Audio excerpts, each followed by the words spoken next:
Hey guys, and welcome back to another episode of Everquest Old School. Grab this guy real quick. Make sure he doesn't beat on my heels too much. Great, now they're both after him. Get this guy. Now we are over in Greater Faydark at the Orc Camp, and I literally just leveled. Last time before we stopped, I was apparently just one kill away from leveling. And I just got that a couple seconds ago. Got any room for a chamois? Oh yeah, I could always use a shaman in our group. Those guys are crazy with buffs. Now granted, they're not going to have too many to pick from right now at the low level, but it's still going to be better than nothing. Let's see. Now Kevin actually left you guys got a rotation for builds. Kevin actually left a comment down below on one of my videos asking me to go in a little bit more detail on what I think the mercenaries' downside is, or what I think their positive side is. Mercenaries weren't introduced into the game until I believe it was somewhere around Plane of Knowledge or after Plane of Knowledge expansion, and they were kind of a cool little thing. They were basically NPCs you could walk up to and hire a computer player to be part of your group. I believe they came in 3 different classes. You could get a healer, you could get a tank, or you could get a DPS. And the DPSs would vary. You can sometimes get casters, or sometimes you could get a rogue, things of that sort. And when you grouped with somebody else, your mercenary would show up in the group window as an actual person, like over here where Flezzy or my name would be if they were looking at it in their group window. Your mercenary would show up there, and so they were literally taking up a slot in the group, which is kind of cool too, because that means you could heal them, you could buff them up, and they could do the same thing to you. Now when they first came out, they weren't all that great. I remember I was using it with one of my tanks, and I got a healer, and he basically just sat in the back the entire fight and never once actually healed me until the fight was over. And several times he would just let me die. It was just, it was a new thing they were adding. They were still trying to get it right, and it wasn't too great. Let's see who's builds. Okay, I don't know why I keep looting. I keep doing that by accident. But they did get a lot better with time, and now they're almost perfect. When you go into group, they're buff you up. They're even cast cure spells on you if you get dotted with something weird, some kind of disease or poison or something like that. They're cure that almost instantly. They're pretty much on the scale of their skill level. They're in the medium to elite range almost. They're going to be better than most people that you group with. Unfortunately, a computer's going to always be better, obviously, if it has the programming to back it. And in this case, they definitely do have that programming. They did get really, really sophisticated, and for the most part, they're pretty good. Now, they're not the greatest tanks. I know I had issues with their capability of pulling. Their paving is pretty much the same as any other NPC. Hold on a second. Let me see if I can grab these guys.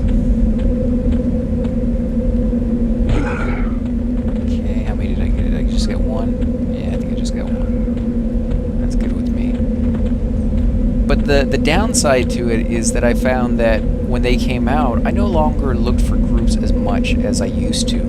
It would just be like me and my brother, and we both have a mercenary, and so that was pretty much 4 players in a group, and we could go do zones that we never really got to do because not a lot of people would group in them. So that's a positive. You get to explore and go to places you never really would have gotten to go to, at least not as often, because you're able to go there with just like one other person and 2 mercenaries. Unfortunately, because of that, we didn't group as much, and I found that around the Plane of Knowledge expansions and further, that I tended to lose interest in the game altogether, because the game is only going to keep you interested as long as there's something new going on,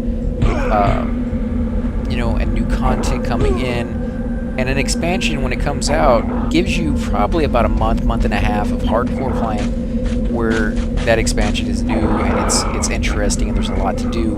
And then eventually you do everything. You go all the places, you see everything. Especially in somewhere like Everquest 2, it's very, very easy to blow right through all the content of a new expansion. Everquest 1 may take you a little bit longer, obviously, but eventually it happens. And the only thing that keeps you there after that has happened is the connections you make with other players. At least for me it was. Because, oh, this is going to be a hard pull. Hold on one second. I don't know if I want to get that one. Let's see if there's anything up over here. Yeah, there's one up.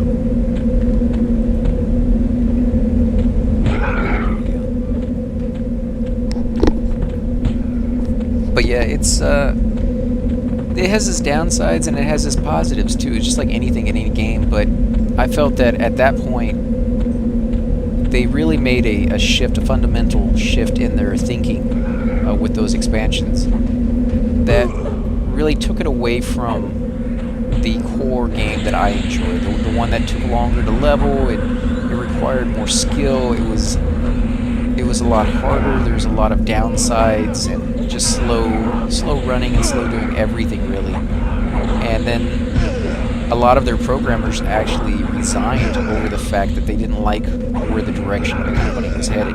Now, I'm not judging Sony for doing any of the stuff that they did.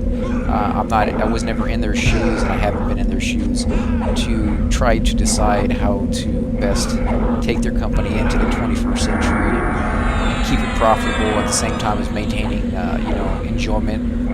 But for a player's point of view, I liked the old style, gameplay, the one that took longer, the one that was harder, without even realizing it. I mean, at the time, I probably would have been all for it. I didn't like the running back and forth and just the long course retrievals. But then once they were gone, I realized exactly what I had. It's kind of like that old saying, you never quite know what you have until it's gone. And in that respect, definitely miss it. Oh, some of these guys are getting beat pretty hard. I don't see very many player versus player flag players on the server, but I giggle when I do. Yeah, I never really got into PvP very much. Somebody's not getting any experience. It's probably because of me, because I'm level 8. What level he is. He didn't need to run, but I guess he just didn't want to die just in case, because he's not bound. And that is a long way to go back to. If you're a barbarian, you're still bound in Hollis. That's just crazy. Let's go ahead and grab this guy.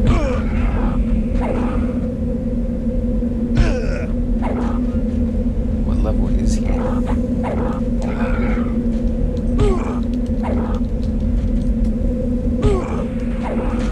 Yeah, he's level 3. It's a little bit too low for level 8.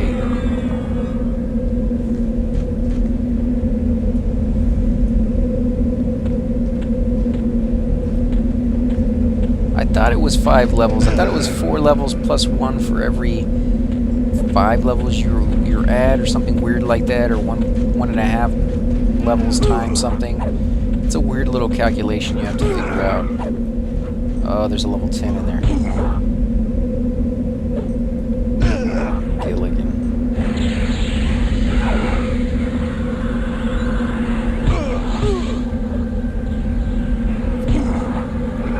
Yeah, it's a hard topic to get into as far as mercenaries being good or bad, because I enjoyed them very much on the aspect of, especially in Everquest 2, when you can't find a group and you really want to go off and do a dungeon, especially when you have a quest or something like that, you can go get a mercenary and go and do that zone all by yourself, which is really cool, because even when there was a lot of players to pick from and a lot of groups that you could pretty much get into anywhere, I'll grab a belt in a second. But even when that was the case, there was still plenty of quests that you would get to these weird places, and sometimes they wouldn't even be able to go there unless they did the earlier part of the quest, which was like a long, drawn-out, like a 10-hour thing to get all the quests done. And so a lot of the times you could never find anybody who was working on that quest. And those that you did find never really wanted to do it because the reward may not have been that great, but you just never knew where that reward was going to lead to, or where that quest was going to lead to down the road. Grab this. If he stops clicking on it.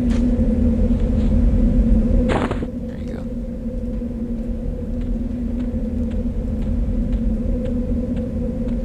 So I don't know if that really answers your question too well. Getting a lot of pools that I got to concentrate on. Not doing too well tonight.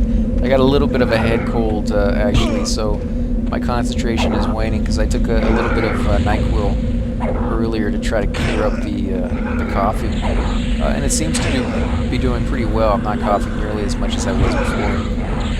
Unfortunately, I'm having a hard time concentrating on what I'm doing, which I guess is kind of like playing Everquest drunk. I enhance myself.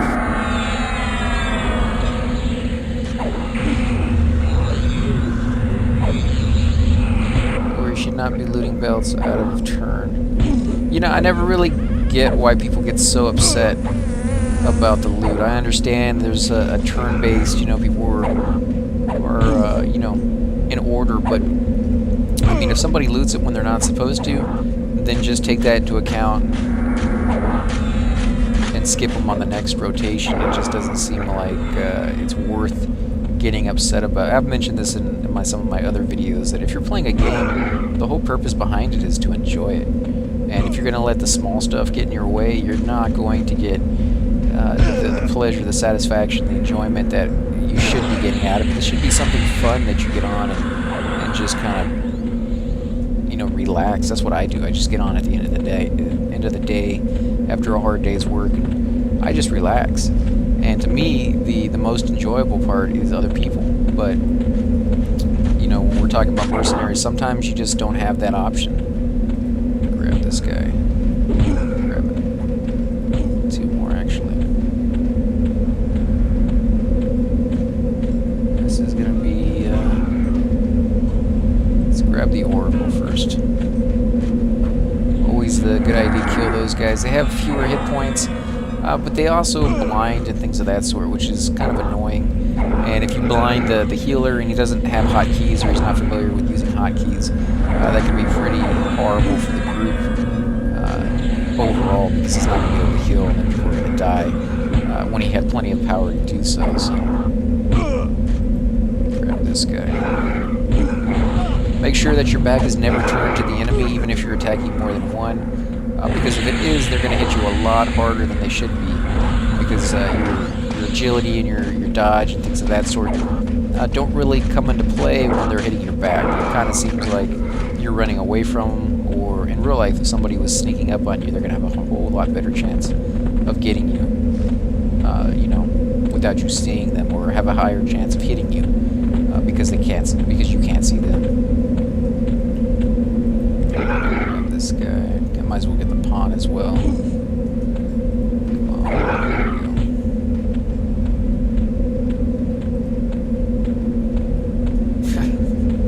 go. I should have been selecting the other guy when I told him incoming. They're gonna be like a pawn. Who cares?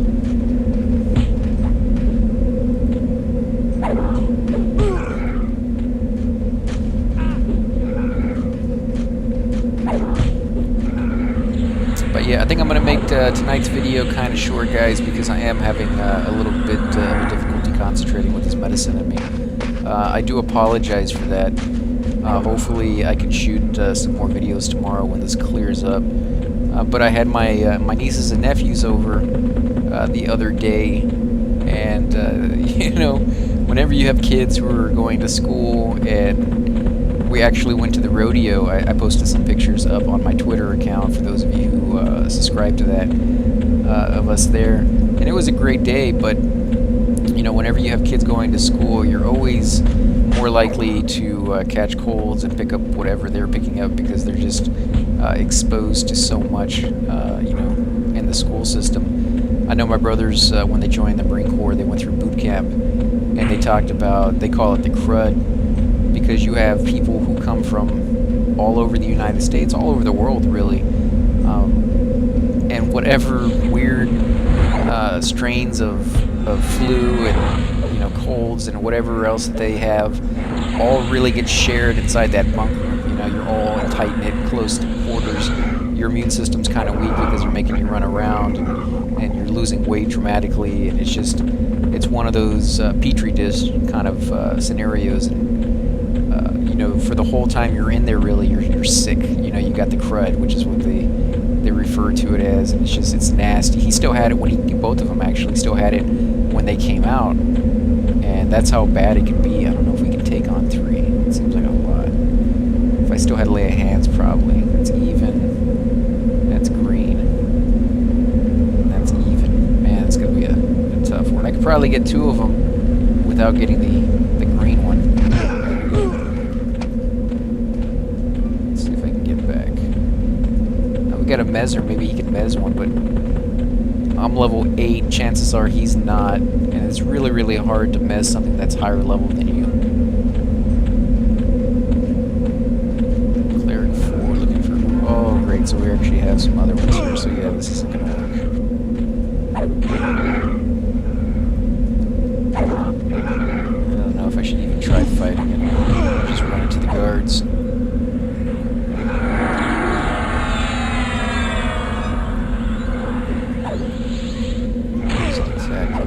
You don't even have a full group here.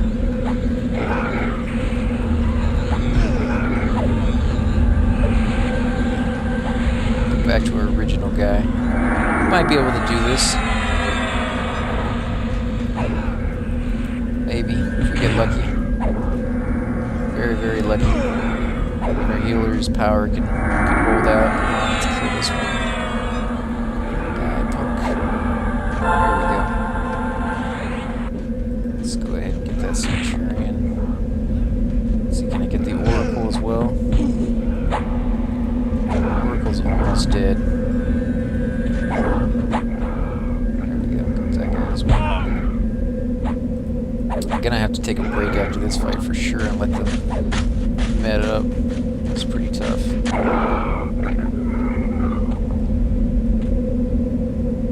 Let's see, what are they doing? Somebody entered PvP by accident. Go ahead and grab these over here. I got some busts all of a sudden. It's probably the shaman in my group.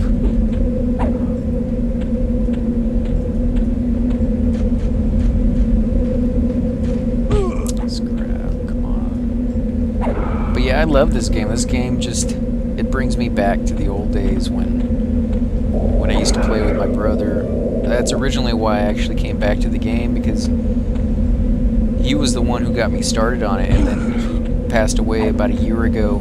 And when that happened, you know, I couldn't play video games. Me and him, we used to watch movies all the time together, and I couldn't watch movies. And, you know, everything was just too painful at the time. And eventually, you do get past it. You know, the dim is next. Okay.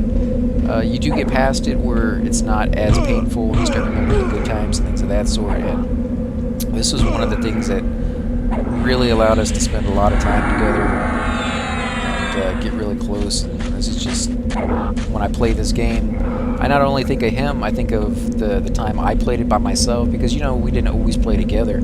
Sometimes our schedules are off and things of that sort. So I had, you know, girlfriends that I met in real life that I had played on this game with, and I had you know, women that I played with on this game that eventually became girlfriends in real life that I've kind of touched on in the past. So there's a big portion of my life in Everquest, and a lot of people have that, and it's an amazing game in all aspects. Even the stuff that they changed later on that made it too easy, or, you know, too different from what I originally enjoyed. That's still a part of the game. It's still a part of the history of when I played, because I played for a long, long time after the Plane of Knowledge, and I remember when they came out, I don't remember what the name of the expansion was, but you could go inside these little instances, and that was the first time they introduced that, and I loved that. I loved the instances, because at the time I was playing, they had so many people on a server. I mean, just so many that every time you went into a zone, it was completely and totally camped. Every everywhere had somebody sitting on it. And, you know, you don't want want that extent, but you also don't want it where people can't find groups at all either. And so you really, weren't able to do very much. Like, you couldn't even go off and really solo by yourself because everything was camped, unless you found some really, crappy area that didn't offer that much experience, and the mobs were really, really hard. And then you were causing yourself a lot more headache than you normally would have if you could just, camp something normal. You're not even asking for names, you're just asking for something normal to kill. And I remember that for a while there, that wasn't the case. You just couldn't find anything. And so I remember thinking, it's like this new instant is really, really cool because I can go talk to an NPC, and then I could put a group together, and everybody would be sitting at the camp where the thing starts. Oh, he gets my belt. Let's see, this not even paying attention to that.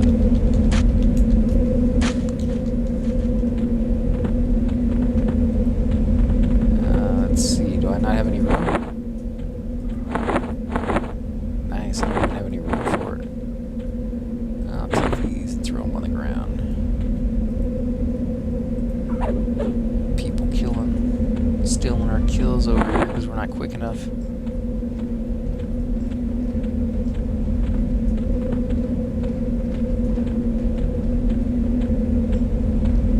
But yeah, you would go over and talk to the NPC, get a group going, go inside the instant that's literally a zone designed just for your group, and nobody else would be in there. Obviously, it's just your group that had access to it, and anybody else who wanted an instant for themselves could go over there and talk to an NPC, get an instant going. And so you would always have something to do, even if everything was camped. This one little tiny area wasn't, and yet you were still able to group with other people and do it because it allowed groups to. There's a whole group up here, I think. Not gonna get very many kills tonight.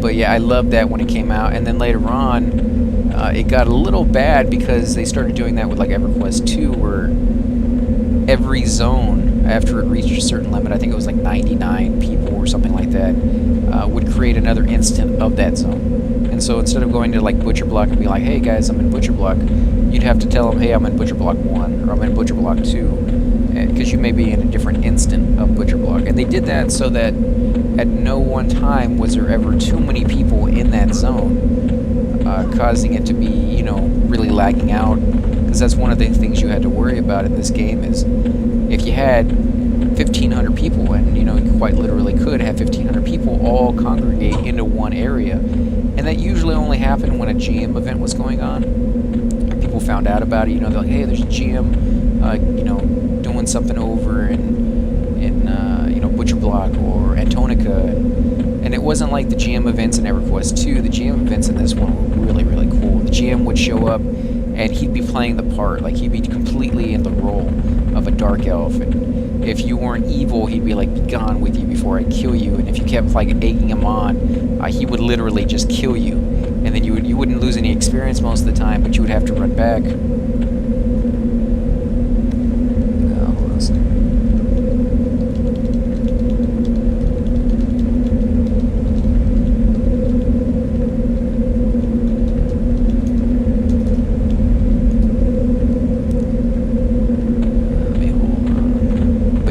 He would get all on the roll, and it wouldn't be something simple as just show up, hail me, and get an item or get a quest from me real quick. It would be something as far as he would be saying something, and you would have to figure out what it is he wants you to reply back. And sometimes it was a question about, a mob or a god, and like if you were following the storyline as you played through the game, you would know the answer, but you had to like be into the lore. And so, but yeah, you had to be into the lore to be able to answer some of his questions. It was funny though, because I remember there was one time I was playing with my Shadow Knight, and they showed up, and I didn't know who he was. He was just asking some weird question, because you didn't always know who the GM was. It wasn't like they had a special title or anything if they wanted to be, incognito. And so he was just asking some weird questions, and I was like, hey, I think that guy spawns over in what zone or whatever, and he has like a 5-minute timer on him. And I was just trying to help him out because I thought he was just another player, and it turns out he was a GM. And then he was like, oh, thanks for helping me, and he was like, okay, so I want you to go over to the ferret. And I was like, yeah, I don't really want to go over there right now, because at the time I still didn't realize he was a GM. And then several other people started showing up around us, and he was like, they were like, hey, why don't you go over there? You can get some really cool rewards. And I'm like, what are you talking about? And then they told me it was a GM event, and so I ran over to the ferret, and he met me over there. He just spawned over there because GMs have that power, and it was pretty cool, you know. And then he was like, okay, I want you to do this, and every zone that we went to, we picked up another, you know, 20 or 30 or 40 people. And eventually he took us back to the Dark Elf City, right? And it's been like an hour and a half of traveling and doing all this stuff. And we went back to the Dark Elf City, and he was like, I was going to be in the third quarter. And at the time, I hated that city. I hated trying to find where the third quarter was. So it took me like 20 minutes to get in there. And I finally got to the spot, and there was like, oh, I can't remember how many people were in that zone. At least 300 or 400 people. And the buildings in that zone, for those of you who watch those videos, will know that they're pretty small. I mean, they're not like abnormally small, but they're not made for 300 or 400 people. So the room that the GM was standing in, everybody wanted to be there because everybody wanted to see if they could get a reward or what the reward was going to be. And it was just crazy. I couldn't get into the room. I literally could not step into the room. So he came out of the room, and we're talking, and everybody was spamming. Like, everybody was saying stuff in say and shouts and OC and auction. And when he sent me something, I didn't have my windows set up like I do now, where, you know, tells go to one window. I literally just got all my messages in one window. And I was scrolling up to see what he had said before, and I was getting all the spam, which kept moving my window down, and I just couldn't get his messages. I could not see what he was saying until later, and like 15 minutes goes by. Eventually, he just got tired of waiting. He got tired of me not replying and me not being able to see it. And I was sending him tells saying, "Hey, I can't see what you're saying because I'm getting so much spam here." And he was telling everybody to stop talking, and people weren't doing it. And I think he just got aggravated, which sucks because in the end, we didn't finish the quest. I didn't get anything for it, and he just took off. It took like 3 hours, and I didn't get anything at all, but that was one of the bad situations. It didn't normally happen that way. Usually, people, you know, behaved, and you'd get something for doing your time in, but that one just kind of got ruined at the very end because it was just so many people were on it. They all wanted a piece of it, and I don't know who the GM was at the time. People were saying that he wasn't one of the best ones, that he was kind of mean. And it sucked, though, that I put, like, you know, literally like 3 hours into it and didn't get anything from it. And I didn't even really ask for it. You know, he found me and got me going, you know. Like, I had just happened upon him in the right spot, and I was just offering, you know, some help. And that's how it all started on that one. But in Everquest 2, if you do a GM event, most of the time, all you gotta do is show up and hit the hail button, and that's it. You get something, and they'll give you like cake or cookies and shinies that only GMs or guides can give you for collections that can only be finished like once every 10 years, because literally the only way to get them is from a guide, and he's only going to give you one every time there's an event going on, and they don't broadcast when the event's going to happen. You just have to happen to be on and not doing anything. That's another key. You have to be not doing anything, because if you're in a group or in a raid and they're on and they go ahead and broadcast, "Hey guys, we're doing an event over here," well, you can't get away. You're doing something, so you miss that. And there's like 15 or 20 different collections, so even if you were on, there's no guarantee you would get the collection piece that you need, or that it wouldn't be a double of something you got before. And so really the only ways to ever finish those were to buy them off of the broker. For those people who happen to be in, you know, or on during that time, get one of those collections and then not use it themselves. Like, you didn't have to turn it into a collection. You could just go to the broker and sell it, because they did usually sell for, you know, 15, 100 platinum or something like that for one piece, because they were so incredibly hard to get, and usually got something pretty cool. I mean, they didn't usually play around with that, but they didn't. I never heard about them giving away items. as far as rewards go. So, okay, this is going to be a tough one. There we go, 3. It's all, but hopefully it doesn't pick up on that cleric I just ran right by. I hate to have trained her and kill her. And I probably shouldn't have ran in between these two guys. Yeah, there it goes.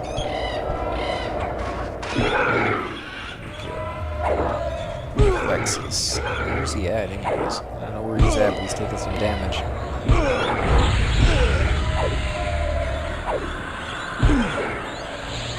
And these guys are what?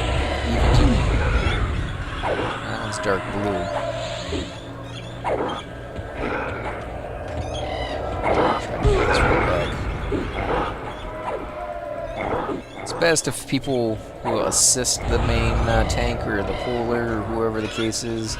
That way you don't have to worry about this you know, killing 2 guys at once. If you can burn one guy down, it's faster than killing 2 guys at once, because you're going to be getting hit that whole time by, you know, 3 people. And if you burn that one guy down, that's 1 guy less hitting you.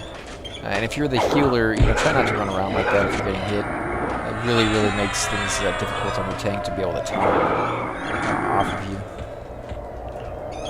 Let's see. Somebody down there? Somebody stealing our kills? Seriously? Okay. Guess let me go into my inventory, take something out. Take this belt off. No, not that one. Go ahead and put this on the ground. Can't believe they're taking our kills. I just picked one up.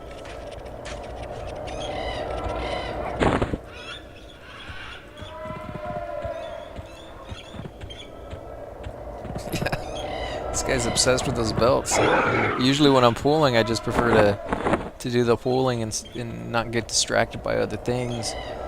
Because every moment that I'm not out there pooling is less experience for the entire group. So as the pooler, I just accept the fact that I'm not going to get as much loot as far as just random stuff. If I'm really worried about the loot, I'll find the time to do it, like right after the kill, I'll loot and then run, or something like that. But I'm usually not, you know, too greedy. I don't really care that much about the platinum or, you know, like these small items and things of the sort. I tend to be more concerned with the experience you can get, as well as the big loot, you know, the big name loot that you're there for, like the FBSS or things of that sort. Those I want to random on, but I won't get mad or be that concerned about it. Okay, they're coming. They're just coming slowly. I'm about to lose somebody. That sucks, one of these 2 people here. So we're probably going to go ahead and end the video here, guys. Again, I'm sorry I wasn't able to get to Kevin's question as much as I would like. I'll definitely do it on the next video. But, you know, tonight is a little bit weird. I'm kind of not doing too well on the videos as well as I would like. And that's because I got that I'm guessing it's the NyQuil is making me loopy. But hopefully you guys did find this entertaining, at least a little bit. And I hope you guys will hit the like button or subscribe if you like these episodes. And I'll definitely catch you on the next one. Take it easy, guys.